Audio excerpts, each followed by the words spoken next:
Hello student. आज हम लोग जो डिस्कस करेंगे this topic is about motion in a plane और टू डायमेंशन। मतलब मेरा जो ऑब्जेक्ट होगा वो अब टू डायमेंशन या किसी प्लेन में मूव कर रहा होगा। तो यहाँ पर इसको फर्स्ट पॉइंट को पढ़ते हैं। This point says like is particle is moving in a plane. Okay, plane में मूव कर रहा है। यानी कि अब हम कह सकते हैं कि वाई एक्सिस और एक्स एक्सिस में अब इसका पोजीशन को हम लोग डिस्क्राइब इसको कर सकते हैं। इसके बीच में कहीं ये पार्टिकल मूव कर रहा है। लेट सपोज इस पार्टिकल का जो पाथ था वो कुछ इस टाइप का शेप है। This is my path of the particle. ठीक है। इसमें अगर मैं बात करूं कि भाई किसी एट टी टाइम पर ये जो पार्टिकल था वो ए पॉइंट पर है और T plus delta T time पर ये पार्टिकल मूव करके बी पॉइंट पर जा चुका है। ठीक। तो इसमें हम बेसिकली अपना डिस्कशन क्या रखेंगे, बेसिकली हम इसका पोजीशन चेक करेंगे कि इसकी पोजीशन कैसे चेंज होती है, साथ ही इसकी इंस्टेंटेनियस वेलोसिटी कैसे चेंज होती है, साथ ही इसका एक्सेलरेशन, इसके बारे में हम पूरा इसका डिस्क्रिप्शन इस पर्टिकुलर पॉइंट में देखेंगे। ठीक। तो ए पॉइंट एट टी मोमेंट पर यह पार्टिकल ए पॉइंट पर था, उसके बाद मूव करके ये बी पार्टिकल बी पॉइंट पर चला गया T plus delta T time में। क्लियर। ए पर इसकी जो लोकेशन रही है, इसके जो कोऑर्डिनेट्स रखे जाएंगे, इसके कोऑर्डिनेट्स में नाम दे देता हूँ एक्स कॉमा वाई। ठीक है। मतलब हॉरिजॉन्टल यानी एक्स डायरेक्शन में ये एक्स मूवमेंट रहा है। ठीक है। और वाई डायरेक्शन में ये आपका वाई मूवमेंट रहा है। So this is my X comma Y. और बी पॉइंट पर इस पार्टिकल का जो पोजीशन रहा है, this particle position is X plus delta X. ये देखिए ये एक्स प्लस डेल्टा एक्स है। और वाई में ये है Y plus delta Y, Y plus del Y. Clear. So A पर एक्स वाई, बी पर एक्स प्लस डेल्टा एक्स। तो यहाँ पर अगर मैं इसका डिस्प्लेसमेंट बोलूँ तो इसका जो डिस्प्लेसमेंट हुआ, इसका जो मेरा डिस्प्लेसमेंट इस पार्टिकल का हुआ, this is A B vector. A से बी मूव किया है। इसका नाम मैं देता हूँ कुछ डेल आर। डेल आर इसका नाम देता हूँ। दिस इज वेक्टोरियल फॉर्म में बिकॉज दिस इज डिस्प्लेसमेंट। तो मैं इस ए बी कोई बहुत ही शॉर्ट है, बहुत ही शॉर्ट डिस्टेंस है, तो इसको मैं ए बी नाम दे रहा हूँ। और इसको अगर मैं कार्टेशियन कोऑर्डिनेट सिस्टम की तरह रखूं तो ये एक्स में ये डेल्टा एक्स मूव किया है और वाई में ये डेल वाई मूव किया है। तो ये नेट इसका जो डिस्प्लेसमेंट है, this is my del R. तो इसको अगर सेपरेट में अगर देखूं तो मैं ऐसे कह सकता हूँ, this is my A B, this is my A and B, this is delta X वाला डिस्प्लेसमेंट, डेल एक्स वाला displacement, this is C point. And this is your what, this is your C B, del Y displacement. So अगर इसको vectorial format में लिखूँ तो मैं लिख सकता हूँ A B vector is nothing but the sum of two vectors which is A C and C B. So this is A C plus C B. Clear. तो अगर डिस्प्लेसमेंट वाइज बात करूँ तो ए सी का डिस्प्लेसमेंट जो रहा वो डेल एक्स है। And I cap, I is the unit vector in the x direction, इधर का जो यूनिट वेक्टर आई कैप है। और वाई डायरेक्शन का जो unit vector that is J cap. So C B is what, del Y, ये J cap हो जाएगा।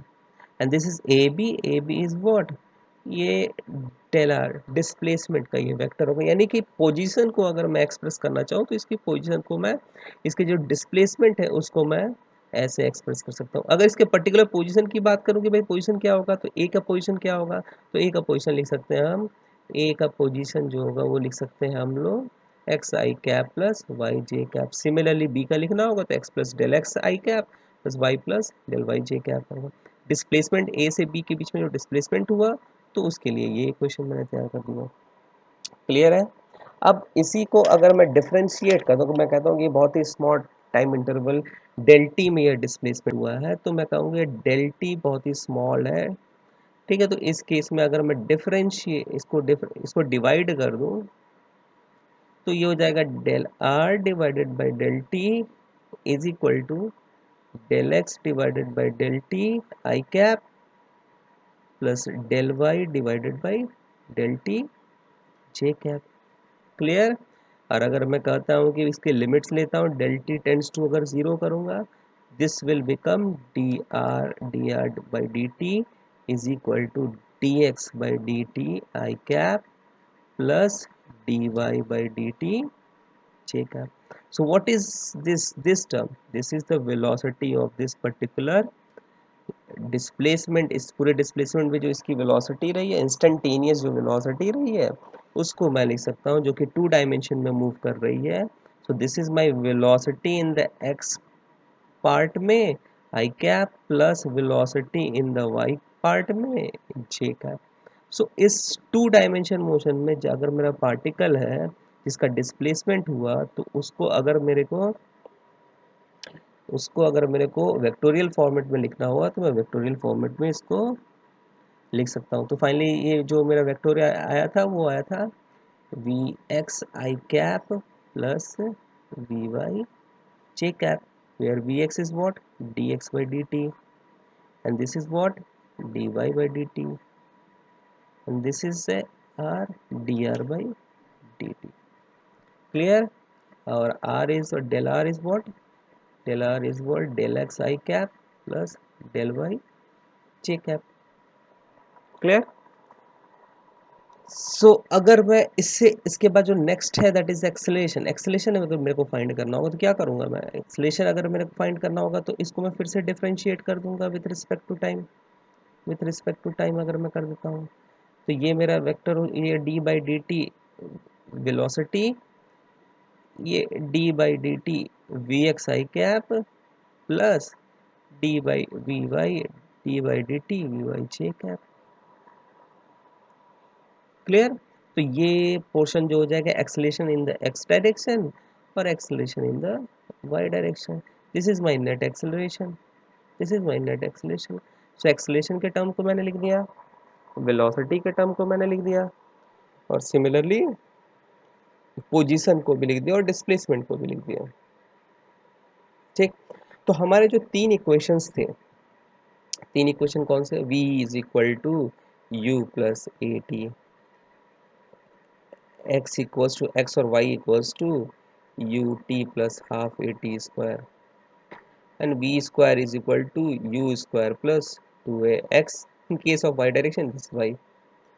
तो अगर मैं इसको x, अब जैसे 2 डायमेंशन में ये मोशन हो रहा है या प्लेन में अगर मोशन हो रहा है, तो प्लेन में अगर ये मोशन हो रहा है यानी इसके कुछ कंपोनेंट्स मैंने x में बताए और कुछ कंपोनेंट्स मैंने y में बताया, और अल्टीमेट ये मेरा रिजल्टेंट, मेरा कंपोनेंट तीनों में, डिस्प्लेसमेंट का, वेलोसिटी का और एक्सेलरेशन का, तीनों का कंपोनेंट हम लोगों ने एक फाइनल इक्वेशन के टर्म्स में लिख दिया। तो अगर इक्वेशन की भी बात करें कि इन 3 इक्वेशनों को कैसे यूज़ करना है, तो हम सिंपली एक्स डायरेक्शन की जो इक्वेशन होंगी उसको अलग देखेंगे और वाई डायरेक्शन की जो इक्वेशन होंगी उनको अलग डील करेंगे, और फाइनली जो रिजल्टेंट होगा इन दोनों का उसको हम सेपरेटली डील कर लेंगे। लाइक अगर मैं एक्स की बात करूँगा, एक्स डायरेक्शन की जो इक्वेशन आएंगी वो कैसे चेंज हो जाएंगी। तो अगर पहले इक्वेशन को देखो तो वेलोसिटी या फाइनल वेलोसिटी है, this is in the x direction would be, मतलब इसी में अगर डिस्प्लेसमेंट हो रहा है 2D में, यानी कि प्लेन में अगर डिस्प्लेसमेंट हो रहा है या इसकी वेलोसिटी आती है, तो उसके x कंपोनेंट को हम x की तरह हैंडल कर लेंगे, सारे के सारे x में हैंडल करेंगे। तो ये initial velocity in the x direction plus acceleration in the x direction, और टाइम तो एज सच टाइम ही रहेगा। सिमिलरली अगर इसका डिस्प्लेसमेंट या पोजीशन की बातें करें तो s equals to initial velocity in the x plus into t plus half acceleration in the x into t square हो जाएगा। और अगर वेलोसिटी, फाइनल वेलोसिटी और तीसरी इक्वेशन में बात करें, this is equal to u x square plus 2 times acceleration in the x direction into x। Y direction में अगर इस प्लेन में मूव करने वाले पार्टिकल के वाई डायरेक्शन की अगर सारी वेलोसिटी के कंपोनेंट्स को इक्वेशन अगर पुट करें, तो ये इक्वेशन मेरा कन्वर्ट हो जाएगा, velocity in the Y direction is equal to initial velocity in the Y direction plus half of acceleration in the Y direction into t square. Second equation में y यहाँ ले लेंगे पोजीशन की जगह पर, x की जगह पर, velocity in the y t plus half acceleration in the y t square हो जाएगा। और लाइन फाइनली तीसरी इक्वेशन जो होगी, this is y is equal to initial velocity y square plus 2 times of acceleration in the y into y। तो separately मैंने x को किया, प्लेन में पार्टिकल मूव कर रहा है तो उसके x डायरेक्शन की सारी चीज़ें सेपरेट की, y डायरेक्शन को सारी चीज़ें सेपरेट की। अब डिपेंडिंग अपॉन द क्वेश्चन हम फाइनल चीज़ें इसकी निकाल सकते हैं, अगर हमें दोनों इक्वेशन अपनी पता है, x वाली भी इक्वेशन पता है और y वाली भी इक्वेशन अगर मेरे को पता है, तो हम डिपेंडिंग अपॉन द क्वेश्चन, जैसे कि एक क्वेश्चन को मिलता है तो उसके बाद हमें समझ में आएगा, अच्छे से अंडरस्टैंडिंग बनेगी कि इसको कैसे हम हैंडल कर रहे हैं। जैसे इस क्वेश्चन को पढ़िए पहले। A particle moves in the X Y plane, ये पार्टिकल एक्स वाई प्लेन में मूव कर रहा है विद अ कांस्टेंट एक्सेलरेशन, यानी एक्सेलरेशन की वैल्यू इसने कांस्टेंट कर दी, this is constant, in the direction making angle 37 degree. 37 इसलिए क्योंकि हमको पता है कि साइन 37 जो होगा उसकी वैल्यू भी इजीली निकल सकती है, this is my 3/5 and cos 37 is what, 4/5. At t equals to 0 the particle is at the origin, this is t equals to 0 पर particle था origin पर, and its velocity is यानी initial velocity is along the x axis, यानी ux दिया हुआ है, initial velocity is 8 metre per second. यहाँ तक क्लियर है। Find the velocity and position of the particle t equals to 4, तो बोला है पहले वेलोसिटी आप मेरे को फाइंड करो, यानी कि वेलोसिटी पार्टिकल की पता करना है, ये मेरे को पार्टिकल पता करना है। अब ये एक्सेलरेशन ये है, इनिशियल वेलोसिटी इसने दे दिया है, तो अगर मैं x कंपोनेंट की बात, तो सारे x कंपोनेंट को मैं देखता हूँ, तो initial velocity at the x direction t equals to 0 पे is 0। Acceleration in the x direction में क्या होगा, तो जो नेट एक्सेलरेशन है वो 1.537 है, तो इसका एक कंपोनेंट इधर हो जाएगा और एक कंपोनेंट इधर हो जाएगा, तो ये जो कंपोनेंट होगा दिस इज माय cos 37, यानी कि 1.5 cos 37 degree, whose value is 1.5 into cos 37 is 4/5, तो ये हो जाएगा आपका 1.2 मीटर पर सेकंड स्क्वायर। ठीक है, मेरे को velocity in the x direction पता करनी है, किस समय के लिए, तो t इक्वल्स टू 4 सेकेंड में। ठीक, तो ये x के लिए मैं फाइंड कर सकता हूँ, तो यहाँ पर मैं x के लिए पहले फाइंड कर लेता हूँ। तो अगर मैं u a v t पहली इक्वेशन लगाऊंगा, ये देख लो आप, ये वाली इक्वेशन मेरी बचती, ये वाली फर्स्ट वाली इक्वेशन जो रहेगी, है कि नहीं। तो ये फर्स्ट वाली इक्वेशन मैं यहाँ लगाता हूँ, फर्स्ट वाली इक्वेशन को मैं पुट करता हूँ, देखता हूँ क्या इसकी वैल्यू आती है।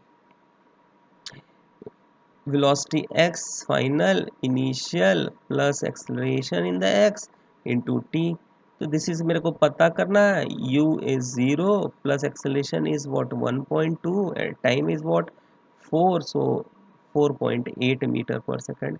ये इनिशियल वेलोसिटी x डायरेक्शन में होगी, यानी ये पार्टिकल जो मूव कर रहा होगा इसकी जो फाइनल वेलोसिटी होगी वो x डायरेक्शन में कितनी होगी, 4.8 मीटर पर सेकंड। क्या ये पार्टिकल की वेलोसिटी फाइनल हो जाएगी, नहीं, इसके तो दो कंपोनेंट होंगे, इसके दो कंपोनेंट होंगे, एक एक्स साइड में होंगे और दूसरे वाई साइड में होंगे, तो वाई साइड वाला कितना होगा, तो वाई साइड के लिए देखते हैं भैया, वाई वाले कंपोनेंट में बताइए। तो initial velocity in the Y direction is 0, time t equals to 0 पे, तो 0 थी, इधर केवल x में ही दिया हुआ था 8। एक्सेलेरेशन इन द वाई, तो बोला कि ये कितना हो जाएगा, तो ये 1.5 तो था नेट, इसका कंपोनेंट ये वाला कंपोनेंट आ जाएगा, ये वाला कंपोनेंट कितना था, तो दिस इज साइन पार्ट था, यानी कि sine 37, sine 37 is what 1.5 into 3/5, यहाँ वैल्यू है। ठीक है, ये 5 3 सा हो जाएगा 0.9 metre per second square. So acceleration in the Y आ गया, t इक्वल्स टू 4 सेकंड पे velocity in the Y direction मेरे को पता करना है, तो इसके लिए भी सेम वही पुरानी equation v y is equal to initial in the y plus acceleration in the y into t, है कि नहीं। तो इसको पुट करते हैं, this is 0 plus acceleration is 0.9 into t is 4, 3.6 metre per second. Clear, तो ये आ गया 4.8 मीटर पर सेकेंड एक्स में, यहाँ लिख देते हैं 4.8 i cap plus 3.6 j cap. So final जो वेलोसिटी होगी, इसका मैग्नीट्यूड अगर मैं बात करूँ, this is equal to what, दो कंपोनेंट्स है, एक कंपोनेंट इधर की तरफ में 4.8 है और इधर की तरफ कंपोनेंट जो है 3.6 है, तो जो रिजल्टेंट होगा वो रिजल्टेंट हम लोग पता कर सकते हैं, this is nothing but 4.8 whole square plus 3.6 का होल स्क्वायर अंडर रूट, तो ये मेरा फाइनल वेलोसिटी हो जाएगा। क्लियर। सेकंड पूछ रहा है कि the position of the particle at t equals to 0। Similarly second वाली भी इक्वेशन अगर हम लोग लगाएंगे तो हमें इसकी पोजीशन भी निकल के आ जाएगी। ठीक है, इसको आप खुद से सॉल्व कीजिएगा, सॉल्व करने के बाद इसका आंसर आप बताइए। ठीक है।